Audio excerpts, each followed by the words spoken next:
Hi everyone, you're listening to Guts and Girl Bits. I'm Alison Mitchell, a practicing naturopath, and I hope to share with you all sorts of information about women's health and digestive health to educate and empower you to make informed choices about your own health. Please remember that all information is general and does not replace consulting with a healthcare practitioner. Hey everyone, welcome to Guts and Girl Bits. Today I'm joined with Lisa Costa Bir, a naturopath extraordinaire. She's known as the thyroid queen in many circles, but in this episode we're going to be talking about PMS, particularly PMS in the way that it affects mood and mental function as well. Thank you so much for joining me, Lisa. Thanks for having me back again. If you didn't catch it in previous episodes, Lisa came on and talked about thyroid health and adrenal exhaustion as well. So those were some really good episodes if you wanted to jump back on and have a listen to those. But PMS, it's an interesting topic. Do you see a lot of that in clinic? I do. I see loads of it. I think it is something that a lot of women suffer with, but just think that it's normal. Yeah. They just have to put up with it. Yeah. And it's something that you've had a bit of your own personal journey? The PMS queen. So anyone that's ever lived with me, my mum, dad, partners can definitely attest to the fact that I have made them suffer with my PMS. But I found that using naturopathic strategies and particularly looking at thyroid and serotonin to have been instrumental in helping me manage my own PMS. I'm very passionate about helping other women because it is definitely something that can get better, and so women don't have to dread that luteal phase. And for some women it is literally from the point that they ovulate, say that's your day 14, that they suffer for 2 weeks out of every month, and that's half your month. So I think there's lots that can be done. So they don't have to dread that, and don't, and neither do their family. Exactly, they don't have to dread it. Okay. So the phases of a cycle. So there's the two main phases. You've got your follicular phase, the first half, and so your average person with your 28-day cycle, that's 14 days, and then your second half is your luteal phase, which is after ovulation. That's also generally 14 days, but everyone's so different. 28 days is just like a number that's been put out there. Like, I mean, the year cycle could be 26 to 35 days and just be totally comfortable for you. It really just depends on, how it's affecting you, if you're getting any symptoms as well. Yeah, I think that's really good to clarify, because I have had patients say to me, I don't have a 28-day cycle, it's 30 days, and they're stressing out because it is 30 days, but that's completely normal too. Yeah, that's it. The 28 days is a number that's just been brought by pill companies. This is true. Yeah. Okay. So PMS typically it's in that luteal phase. Exactly. So if you've got mood issues or breast tenderness or backache or anything like that, and it's day 13, well, it's not classified as PMS. No, that would be ovulation symptoms. Yeah. Okay. All right. So what are the main symptoms of PMS? Are there different types of symptoms that you can get? So I think there's over 150 different signs and symptoms associated with PMS. So there's loads of them, and every woman's presentation is a little bit different. But generally, some of the more common things are flat mood or anxiety or irritability, bloating, pain, dysmenorrhea, so like back pain or cramping, breast tenderness, fluid retention, cravings. We could go on and on. There are so many. Yeah. And because it is so many symptoms, it has been broken down into categories as well, aren't they? So we've got PMS-A, PMS anxiety, which is where you've got your typical sort of anxiety symptoms and more worry or like feeling like you want to be more introverted. And then PMS-C, which is where you've got your food cravings, and then you tend to get what's called hyperhydration in that period as well, where you get more breast engorgement, fluid retention and bloating. And there's PMS-D, which is like a more mild experience of depression, and then PMS-DD, which is what we're going to be talking a bit more about in this session today. So do you want to talk about that? Sure. So that relates to premenstrual dysmorphic disorder, a more severe form of PMS. About 6% of women experience premenstrual dysmorphic disorder. So just heightened mood symptoms, much flatter in terms of the mood, more melancholy or more irritable, more sensitive, more paranoid, completely different to how that patient maybe is in the follicular phase. And so they notice a difference, but they don't really understand, why am I having this heightened mood response? It can really impact their relationships. It can impact their jobs. I've had a patient that just kept cycling through job after job after job because she was very aggressive and at conflict with all her colleagues, but only in the luteal phase. But they found her very difficult to deal with. And she recognised, I've got a problem, but I don't know what happens to me every month. I turn into this raging another person that I don't recognise, and I don't know how to stop it. So it can be very distressing too for an individual, where they know, well, this isn't my normal self, but I can't seem to stop myself from being like this. Mm-hmm. Yeah. It's like they've got this little person inside of themselves that comes out, takes control. Yeah, little devil. Yeah, little devil. Yeah. So, the sleep may also be affected, sluggishness, not wanting to be interacting with others too. So there can be that social isolation and just very sensitive. Which I think that it is fairly normal in the stage before you get your periods to be a bit more introverted. But when it's actually affecting your quality of life and, your ability to interact with people, then that is completely different. And especially if it's happening, 10 days before you actually get your period and it's going on for that amount of time. For a lot of people, if it happens 1 or 2 days before they have their bleed, it's not so much of an issue, but 10, 14 days, that's a really long time, isn't it, to suffer? Yeah.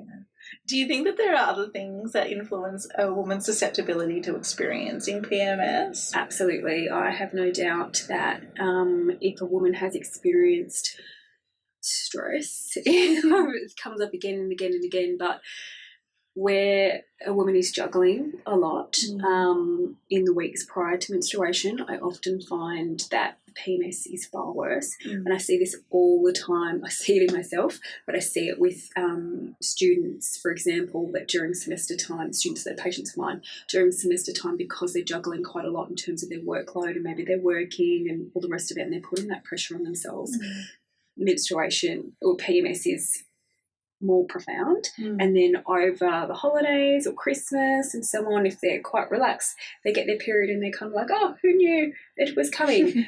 Just because they've been getting more sleep, they're more relaxed. So I feel like that poor stress adaptation definitely causes the female hormones to go a little bit out of whack. Yeah.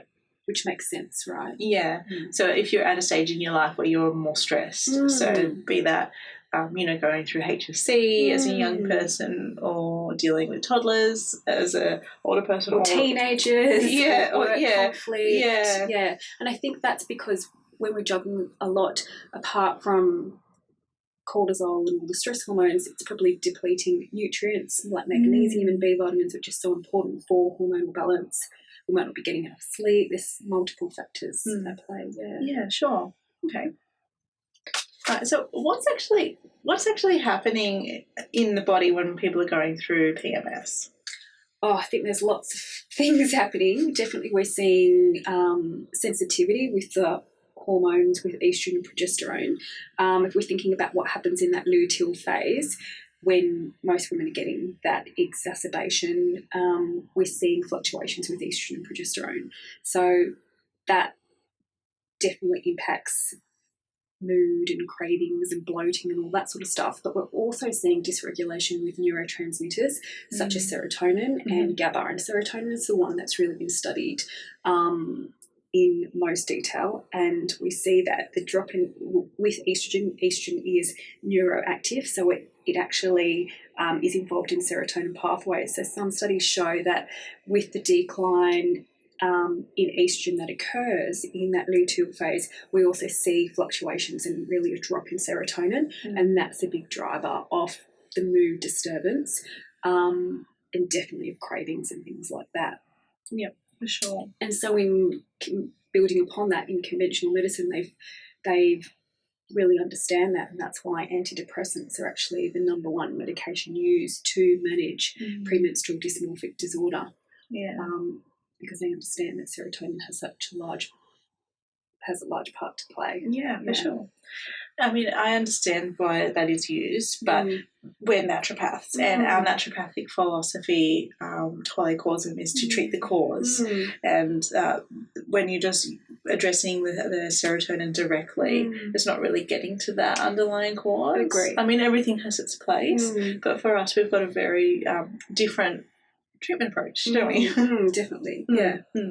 So obviously, like, we know that using antidepressants is going to be working on the neurotransmitters. So for PMS, PMDD, that's going to be quite indicated for that. But other forms of PMS, often the oral contraceptive pill is recommended. And from my understanding, one of those reasons is because it's actually basically phasing out our own hormones. It's inhibiting ovulation.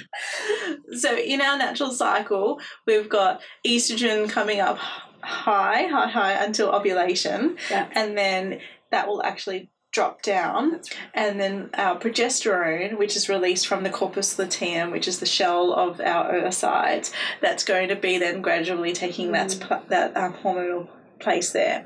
So the relationship between the estrogen and progesterone should be a fairly smooth inverse, but what can happen is that if we are stressed or other hormonal factors are at play, like you said, your thyroid function, then that ovulation is not going to be strong enough. The corpus luteum is basically going to be a little bit sloppy instead of this nice source of progesterone. And so then the dropping of that means that estrogen and the progesterone tend to wobble a little bit in relationship to each other.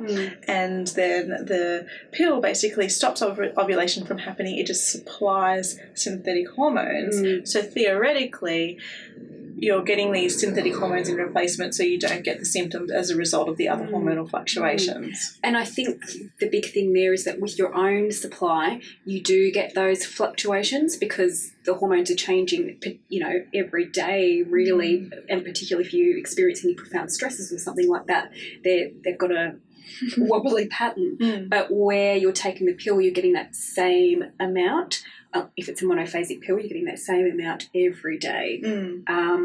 So, you're getting that stability, which, is not necessarily what your body would normally be doing. No, we're not creatures that are monophasic, and there are biphasic pills, but I think that, there's a lot of people out there spreading this sort of information, like Lara Bryden and other people who talk about how ovulation is actually key to a woman's general health and well-being in terms of our mental health and our general inflammation load and our immune health and our digestive health and our musculoskeletal health and our cognitive function. We need to ovulate for that to happen. So even though it is an option, it's not something that, personally, I think is that great. The pill? So, I think there's places for it, but in PMS, naturopathic stuff can be very so helpful. good. Yeah.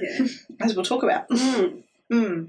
So then what happens then when you're on the pill and you're still getting PMS? So that's really unfortunate if you're on the pill and you're still getting PMS. It pretty much means that you're on the wrong pill for you. So with patients like that, I would say, sometimes patients want to take the pill for contraception, that's fine, or because they've got endometriosis or something like that. So we just need to change the pill and maybe choose one that has the strength that's more appropriate for that individual. Or we're looking at herbal options. I use Saffron a lot in my clinic, which actually works on that serotonin pathway. So if the PMS is just occurring because of those changes in serotonin, then I think that's really useful to use in combo there. So there's always going to be times when women do want to be on the pill, and that's fine if that's what they want to do. So that we know that we've got some options to treat it on top of that. And I know you love your Saffron. I love Saffron. It's changed my life and so many of my patients. Yes. I've had similar experiences with my patients too, and we'll talk about that when we get. We'll talk about that in our herbs bit. Yeah. Okay. But before we get into herbs, let's talk about diet. So there's just a general protocol that you generally recommend for people for PMS, isn't there? Yeah, I mean, look, in my clinic, pretty much everyone gets a very similar diet anyway. Whole food diet, so very nutrient dense, lots of fruit and veggies. I think the recommendations for 2 fruits and 5 veggies is a little bit ridiculous. I'm aiming for much higher, and I think the latest research anyway coming out on cardiovascular health is suggesting 10. So I'm not getting my patients to measure or anything like that, but trying to get as much variety as possible. And, you know, your 2 fruits and your 5 veggies should really just be in your entree breakfast, so trying to spread them out throughout the day and have as many as possible.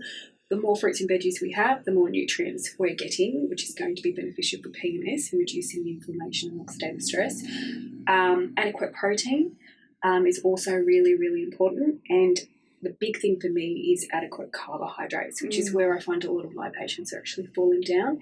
They're not eating enough of the right carbohydrates, particularly in that week before they get their period, because they're feeling maybe bloated or they've got a bit of a distorted feeling about how they look, and because of those changes that are occurring with the lower estrogen and serotonin, which affect our perception of ourselves.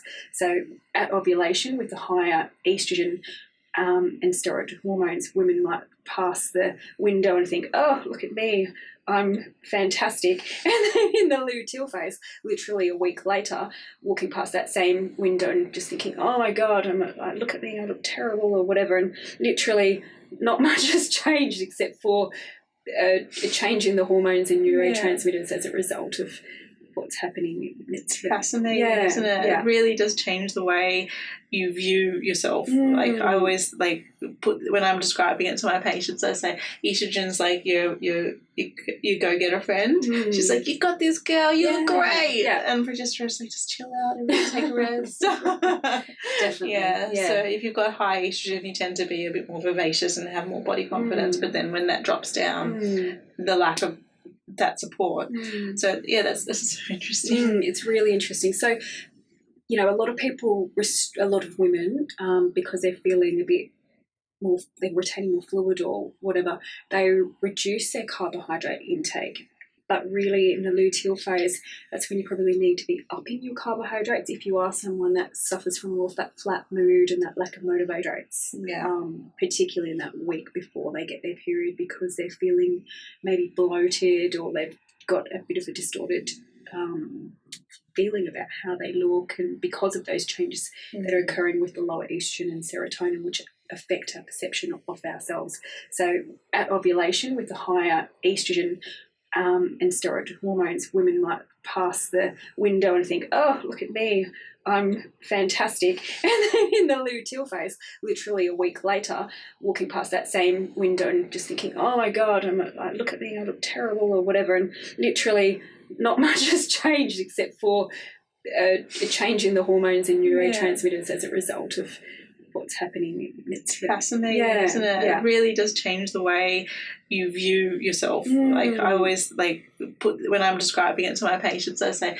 estrogen's like you go get a friend. She's like, you got this, girl, you look great. And progesterone's like, just chill out and really take a rest.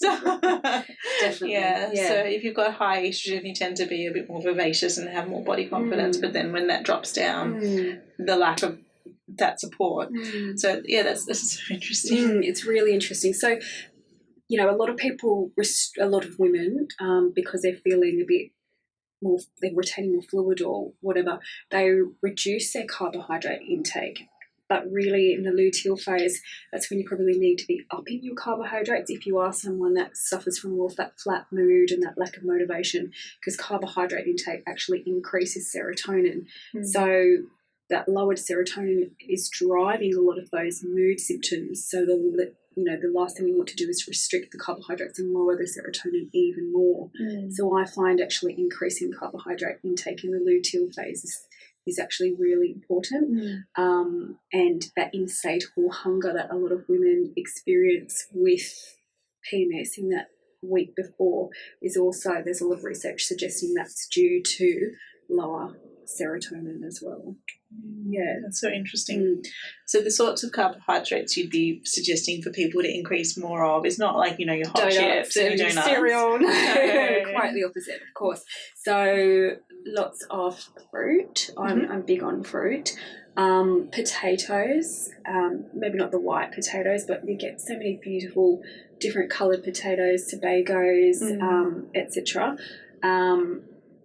Rice, I'm a huge fan of. Good quality breads, so sourdoughs, for example. All of those really lovely carbohydrates that are quite nutritious, quite grounding, which is what a lot of people actually need in that week before. They're a bit kind of space cadet-ish. Yeah. And that's also because of that lowered estrogen. Estrogen's really, really important for cognition. And as it drops in that luteal phase, a lot of women feel a bit spacey and, where are my keys? Oh, I can't remember, where's this? And so ensuring that you've got adequate carbohydrates is actually really important.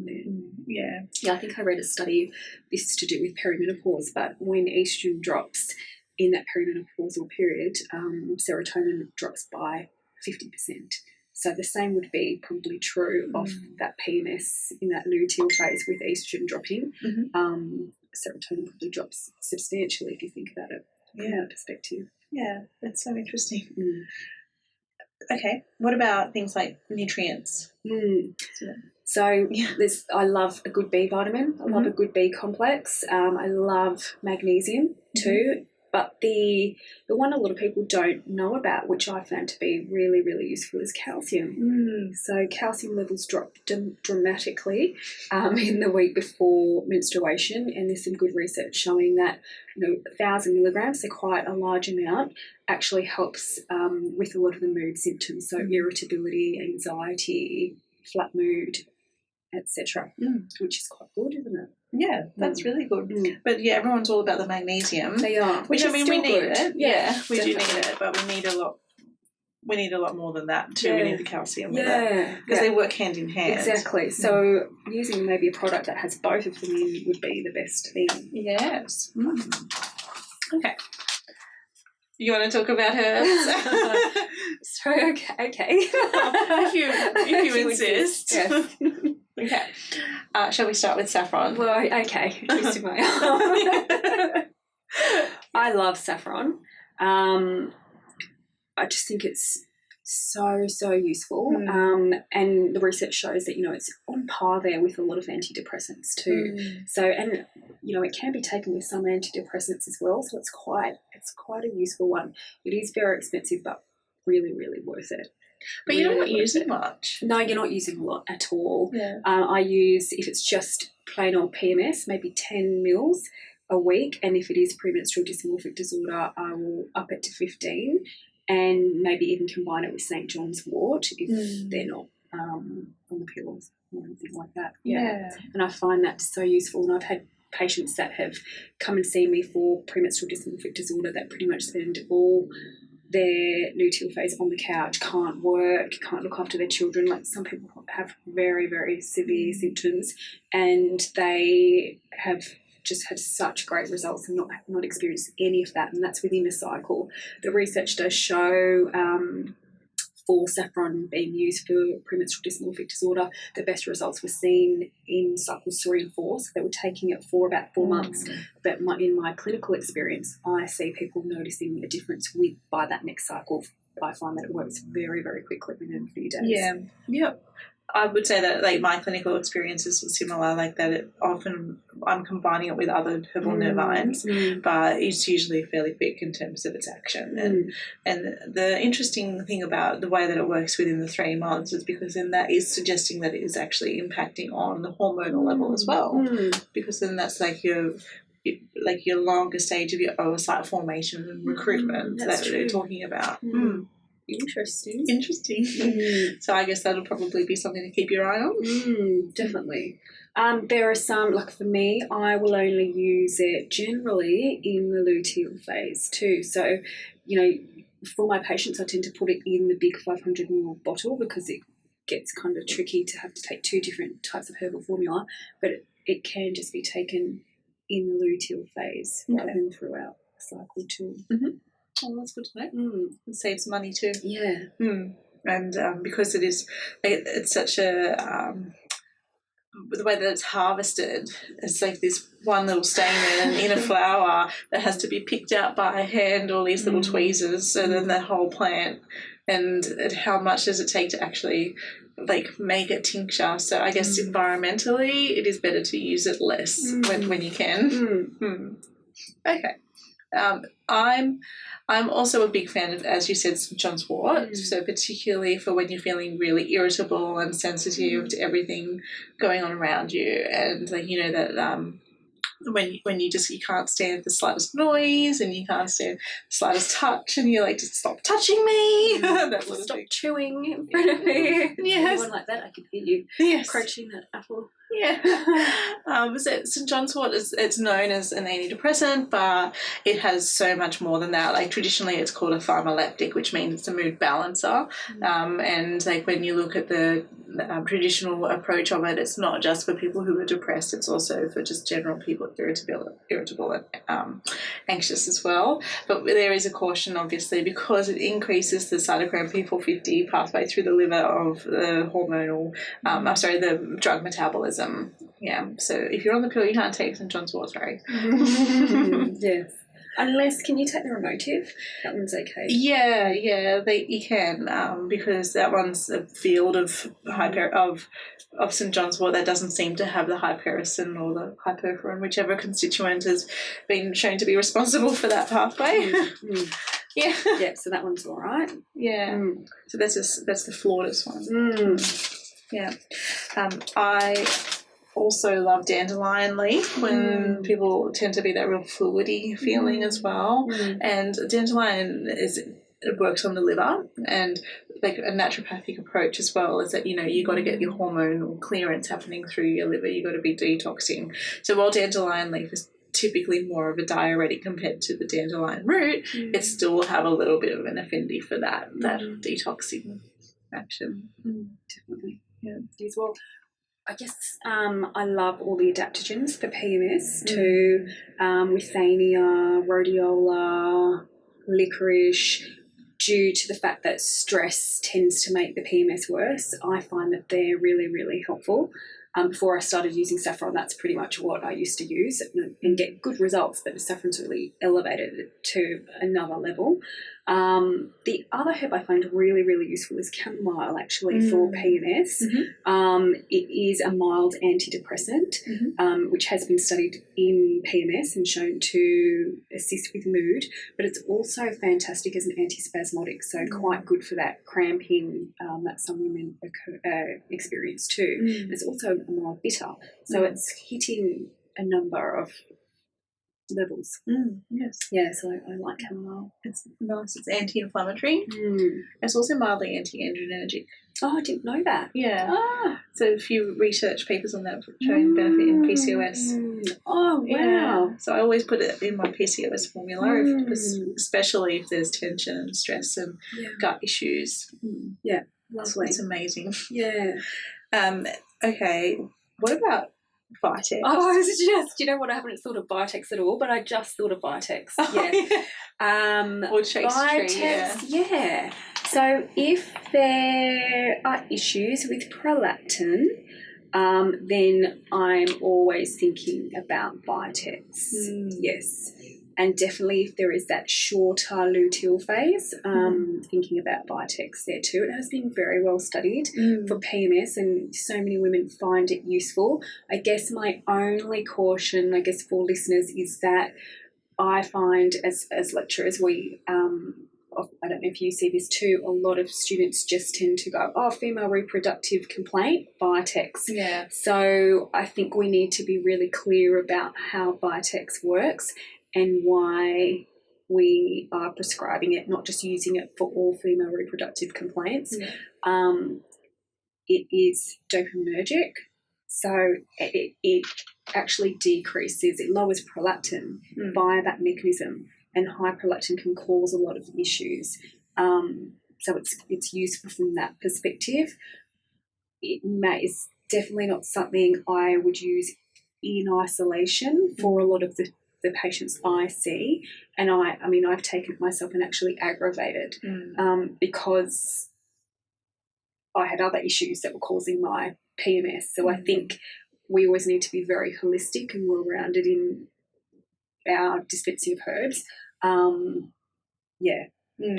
does that make it does make sense, and I actually see a lot of people have self-prescribed Vitex because it's in the health food shop. It says on there indicated for PMS. Like it even has it on the label because there have been studies on it for PMS. But as you said, like our understanding of it has developed. Sure. So it's not actually a progestogenic herb. It's a prolactin-lowering herb, and so the pathways are different to how we've understood it previously. So it can't be extrapolated to all PMS cases. Exactly. So it's so good that you pointed that out because we said there's more than 150 different signs and symptoms associated with PMS. So Vitex is definitely not going to fix all 150. It's such an individual thing. Yeah.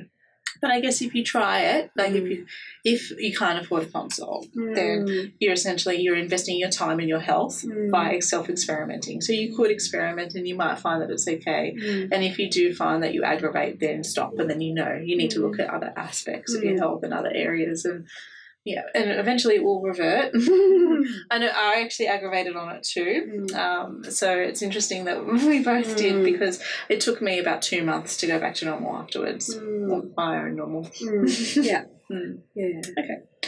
All right, another herb I love is vervain.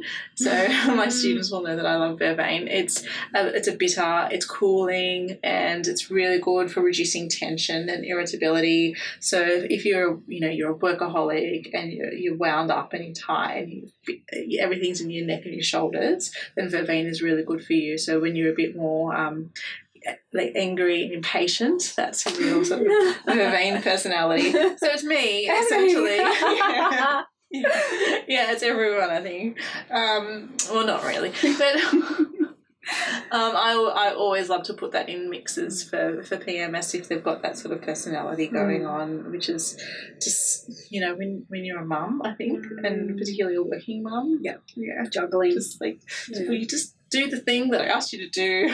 Yeah. That's my kids at least. Not your patients. Not my patients. No, I'm talking about my kids. It's challenging. I see lots of women who express the same thing. I was thinking of one I saw yesterday, 2 small children, and so I guess so down and hard on herself because she's losing patience and frustrated with her children. But when we look at what's really going on, because she's got one of those watches and the youngest one's 4 or 5 months old, and she's getting max 5 hours sleep a night, breastfeeding, having to look after the 3-year-old who's very he's at that stage of life where he's trying to assert his independence. It's full on, isn't it? It is. I think sometimes we have to be you've gone through that. Well, only one. But it changes, doesn't it? There's always different. 8's a breeze to anyone who's got children younger. 8 is so good. She's just a little pal. Go out for dinner together. I think they become independent. Yeah. And so I still, shout at her in the morning to put her shoes on and everything, but it's so much easier. Yeah. But it's such a common thing. Like I see a lot of patients say, I feel like I'm more snappy at my children. Like I'm more irritable with them. I'm losing patience with my kids. And, whether it's sleep deprivation or just poor stress response or PMS, it's a common driver for people to start like acting on their health. Definitely. Yeah. So I think, the body's telling us that something isn't quite working and we need a bit of extra support because you can't give up your children and some, but I was saying to my patient yesterday, we tried to work out how she could get more sleep and it doesn't appear that it can happen. She hasn't got any family to help her. So, it is what it is. There are things that we can't change. So we've just got to work with that, and sometimes that just means being on herbs and nutrients just to support that adaptation to stress. Because, as I said to her yesterday, maybe 100 years ago we would have had 30 other women living in the household helping breastfeed and wake up at night, and it was a little bit different. So even though we're modern women, maybe we have it a little bit harder in some respects. Yeah. I mean, we do have it harder in that, but then we've also got a lot more built burdens on ourselves physically with our hormonal disruptors as well. So that's a whole other podcast. Yeah. So women wonder why they've got PMS and why they're experiencing these symptoms. I think it's kind of normal considering they're juggling that a lot of women have to do. Yeah. It's just our way of our body saying, you're doing too much. Pretty much. Yeah, just chill out a little bit. Yeah. So often women need to do less and prioritise what can, is the house going to be messy? Well, because if I clean it up, it'll be messy again tomorrow. Or does it really matter if those clothes don't get folded for a month or two? Do you know what I mean? It's better. It's better just to get a bit more sleep. Yeah, that's it. You've got to prioritise and just sort of delegate what doesn't give you joy as much as you can. Whether it's if you find that maybe your work gives you a little bit more joy, you could do an extra hour at work, get that income, and then pay someone to do an hour of cleaning. I'm big on that. So I'm not a rich woman, but I do have a cleaner, $100. He's only coming once a month now, but he said that really equates to $25 a week, which for me is a massive game changer because I hate cleaning the shower. I hate changing the linen and all that sort of stuff. So he's well worth the money, So I think it is about choosing. I would prefer to have him come in and do that for me and not go out for dinner. Then, I'd rather put the money there. Yeah, it's helping my mental health. Yeah, if that's important for you, then you find that money, you take it from somewhere else, or you would rather do an extra couple of hours of cleaning. Yeah, definitely. Yeah, for sure. Yeah, you do what gives you joy, which is not cleaning the bathroom. No. Yeah, I actually don't mind cleaning, but that's kind of like a relaxed time. That's okay. I like cleaning my own house, and that's about it. Some aspects I like doing. My main stress relief is gardening. Oh, gardening's really good. And it's funny that you mentioned gardening because gardeners have actually been found to be happier individuals. So they've actually found that there's certain bacteria, certain microbes in the soil which release serotonin. And gardeners actually get those microbes on the skin, so it's absorbed in that way. They inhale them, which is really interesting. So maybe some gardening is a recommendation for individuals with PMS. I mean, it's going to work on multiple ways there, the soil and the microbiome. But also I find that when you're out in the garden, it's kind of like a forced meditation because you're quite present when you're in there, and especially if you've got birds and trees and things like that, you can't help engaging with all of that and just slowing down naturally. So a lot of the time we're in this sympathetic nervous activation, which disrupts the hormones. But when you're gardening and you're out in nature, we actually find that green space, there's lots of research to show that it lowers or regulates cortisol, reduces anxiety. Very beneficial, I would say. Yeah, and you're literally earthing while you're doing it. Exactly. Too, which is going to be reducing inflammation in the body. Yeah, and so I think there's even studies on trees secreting certain substances which are immune modulating too. So it's very clever. It's like the basis of naturopathic principles, nature as medicine. I love it. So the further we get away from nature, the more our body tells us that something is wrong, and PMS is one of those ways that it's telling us that, particularly for us ladies. Yeah, so a common recommendation for me, we've talked a bit about the herbs, but I'm really big on lifestyle things too, and often women that have PMS are often doing a lot of things. And so we're actually getting them to slow down and do less. So it might be just taking your shoes off at work and your socks and putting them earthing, or going out for a quick break to where there's some grass, sitting down there and taking your shoes and socks off. And it's incredible. Just that simple task can just help feel so much calmer and grounded. Yeah, it's simple but powerful. Yeah. And then just doing fun things. Fun. Yeah. Yes, definitely. Yeah. Isn't life too short not to be having fun? think so.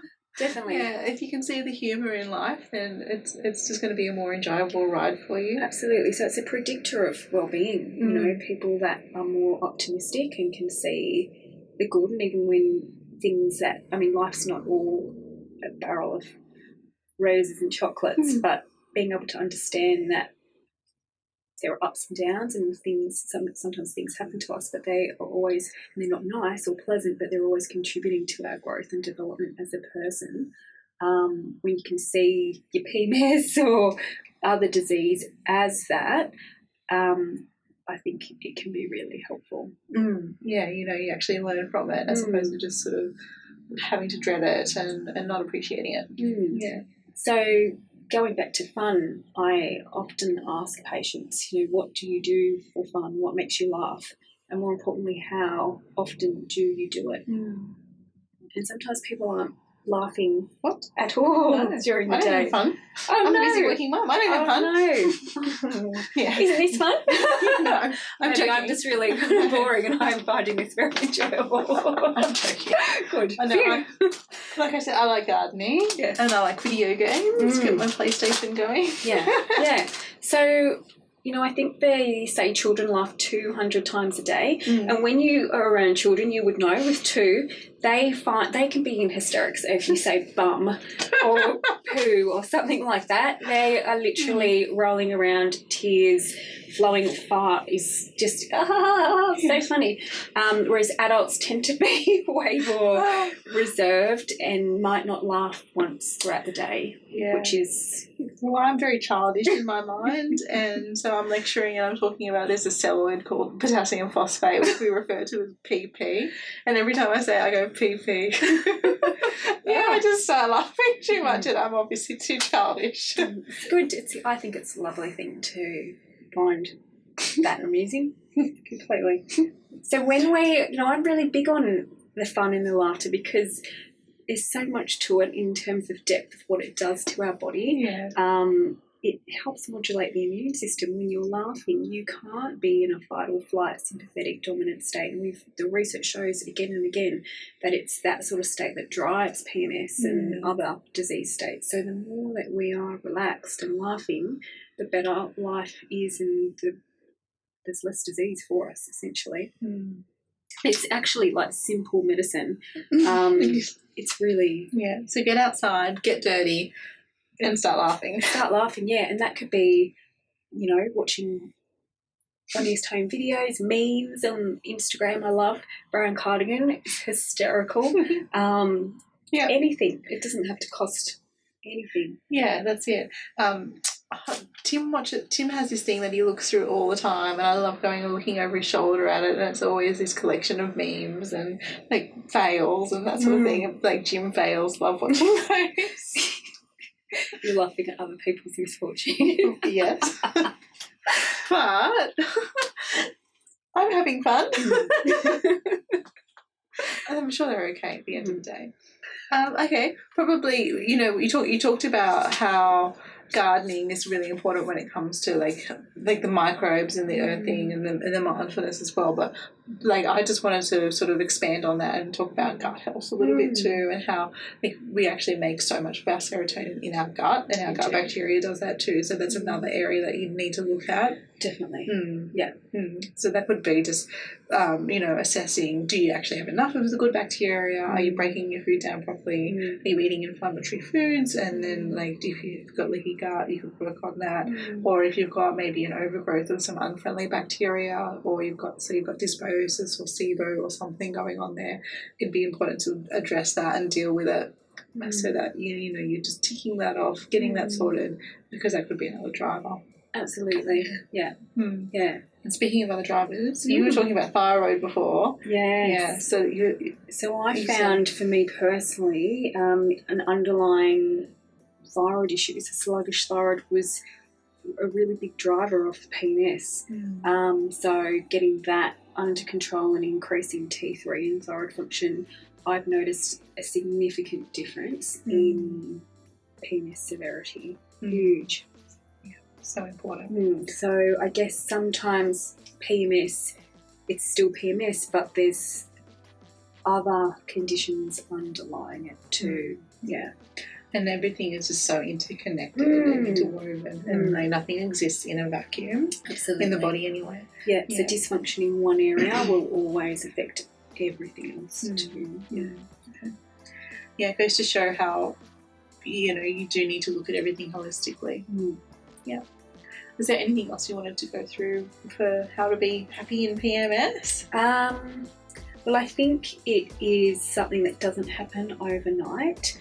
I think we all just need to be patient, and if you've had PMS for a certain amount of time, it does take a few months to get on top of it. But really, I think depending on what's going on, but definitely for the mood stuff, using saffron, bees and magnesium, and applying some of the lifestyle things that we've talked about, making sure you've got enough carbohydrates, whole food carbohydrates in the diet, and adequate nutrients, full stop. I think you should notice a change very, very quickly. Yeah. Brilliant. Okay. Awesome. Thank you. Pleasure. Thanks everyone for listening. We'll talk to you next time. Bye. Bye-bye.